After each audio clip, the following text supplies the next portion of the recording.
xizmatingizda japalık yana. Qo'rqatdi. Qil bo'lib qoldi. Dadangizning puli yo'qmi? Qanday? Yaqinda deyman-ku, dadangizning puli so'rgan bo'lsa, japalık xizmatni qilib jumasi bo'g'itdingiz. Ha, ya o pul bağ yo'qligi ish emas, hamda topdik. Siz ko'tarib yetib olmaydi uyda ishlaymiz hamda. Meni dadamning puli so'rgan bo'lsa ishlamayapman. Menmi shu? Meni dadamning puli so'rasa ishlayapman. Ya mening o'xshashganmiz deyman. Qanday o'xshash yo'lda ishimiz datiya bironmisa? Ya ben deyman, meni dadamning işte pul bo'lmagan. O siz kim ha? Pulab ish qilamoqsa belki pul. Va bana adam yo'lan maqina aytdim. Milim batter. Demam siz baldırın ne bir gap qilsam, siz nima? Mita. Men Beksabning ningmasini olgan. Ma'qul. Beksabning ningmasini olgan, men maslahatchi ekan. Nima qilgan? Beksabning ningmasini. Mani ekan? Maslahatchi ekan bu. Demak mani? Menmidi? Ha, mal haq qildi, mana seni haqing. Tegida. Vay, adına. Bursilma. Qarapekma beradi bir spamiki. Badekma. Ondan sonra menga shu.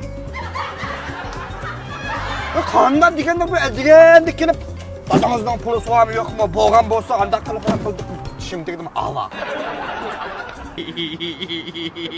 Nima yeysan? Amma sacha meniki. Amma sen o sadaş, bu meni deb turamandim buni. Senin dadalar puli yo'qmi tiya? Dadam berganda ham shunday.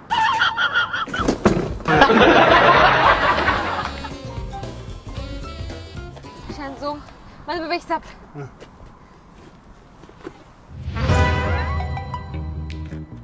Qili buning og'zi. Mana. Deb ammis ichib oldim. Yo'qma, Beksabning og'zini bu kapatmakka shunga oldim. Og'zi bo'lsa qanday qapiraman uni? Ne vaqtingiz? Beliq tutquli borman. Biliq tutqul bo'lsangiz, buni og'zini yumush qilib biliqning yatılsın olmasa. Takila. Maslahatchilarni kostyumlarni kiyib mansiz mataqsin to'yga bordiq o'xshaydi. Ha, acham to'yga borman shu. Ha? Nima to'y olmay dedim, o beliq tutquli borman deb. Biliq tutqulmasa saypoqnik boramiz siz. Uy qayt kiyim almashtirib bormadim. Deb ishing chiqsin. Ne berib biliq tutsiz? Oh, xuyan chiqib berib. Biliq bormi kev yerda? Bordi ham nimada mashina bor ekan. Biliqning boyliqligini bilmay turib qanday borsiz u yerga? Ab berib, ko'rib, tutib baqqanki bilmamdan berib, bormi yo'qmi? Biliq tuta olasiz. Tuta olayman. Bu yerga adoyitim berib biliq tutolmay qolsangiz qanday qilsiz? Tutamay qolsam, asha sayat qilib kelgan bo'lman. Bo'ldimi? Endi chikka bu. Chiqaman ishligini. Odam avor qilib. Dedim, "Voyna biliq tutolmaydi o" deb. Bu qamoq bu yerda o'zi nim bilan biliq tutar. Telefon qilsam, yana bek gipon chiqqan deydi-ku. Onun da o'zi aşağı berib ulab qamoqni unutib qolganingiz qilib yuz kap akida. Qaniylik datisning puli yo'q bola.